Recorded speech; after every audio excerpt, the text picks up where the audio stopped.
ये देसी कलेंचू या कैलंकोई है और ये कई सालों से मैं इसे सेव करती रहती हूँ। मगर जब ये लास्ट ईयर के सेव किए हुए हैं, ये बहुत लैंकी हो गए। ये देखिए, इसकी लंबी लंबी टहनियाँ हो गई हैं और ये एकदम अनरूली हो गए। अगर इनमें अच्छी फ्लावरिंग चाहिए तो इनको, मेरे को इनफैक्ट काफ़ी कुछ तो मैं पहले कटिंग काट के कटिंग लगा चुकी हूँ। ये रह गए हैं, इनकी भी कटिंग काट के अभी लगा सकते हैं।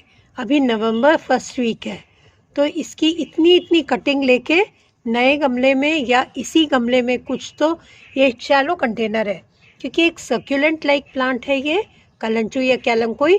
ओवर वाटरिंग से ख़राब होता है, फ्लैशी लीव्स होती हैं, फ्लैशी स्टेम होता है, इसकी रूट्स भी बहुत वेल डेवलप नहीं रहती, डीप नहीं रहती, तो इसके लिए शैलो कंटेनर ठीक रहता है। इसकी कटिंग काट काट के कुछ तो इसमें लगाऊंगी, कुछ एक और कंटेनर में लगाऊंगी।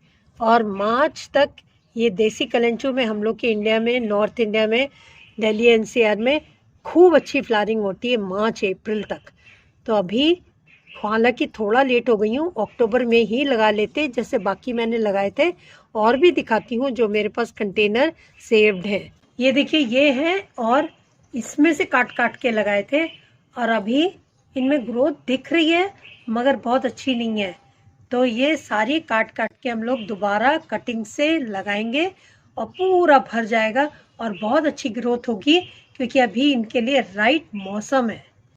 ये और कंटेनर्स हैं, इनको, ये जो जितनी टहनियाँ ऐसे निकल रही हैं इनको सब लोग हम लोग काट लेंगे और कटिंग से लगा देंगे। ये है, इसको यहाँ से काट लेंगे सबको, जितनी भी ऐसी टहनियाँ ओवर ग्रो कर चुकी हैं इनको काट के और इसको भी ठीक कर लेंगे और इसको रोटेट कर देंगे ताकि पीछे से भी ये अच्छी सी ग्रोथ कर ले। अब हम लोग कुछ कटिंग लेनी शुरू करते हैं, 4-4, 5-5 इंच, 6-6 इंच की ज़्यादा से ज़्यादा। और इसकी नीचे की लीफ सारी हटा देंगे और प्लांट को कटिंग से ग्रो करेंगे।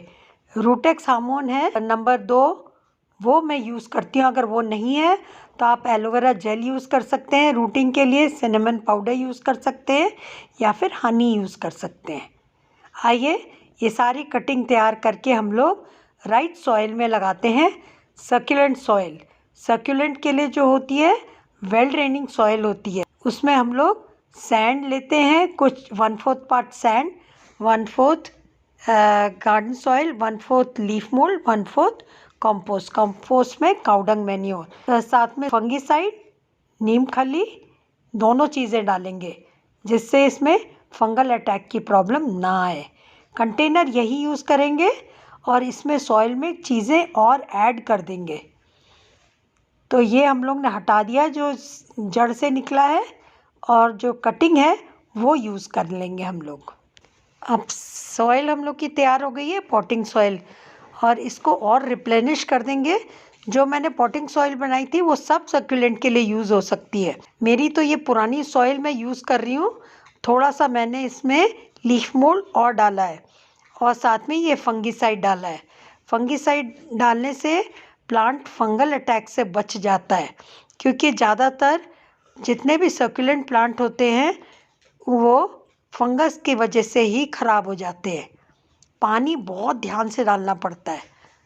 बस इसमें थोड़ा सा पानी में डिप करके और इसको रूटेक्स लगा के इसको लगाते जाएंगे।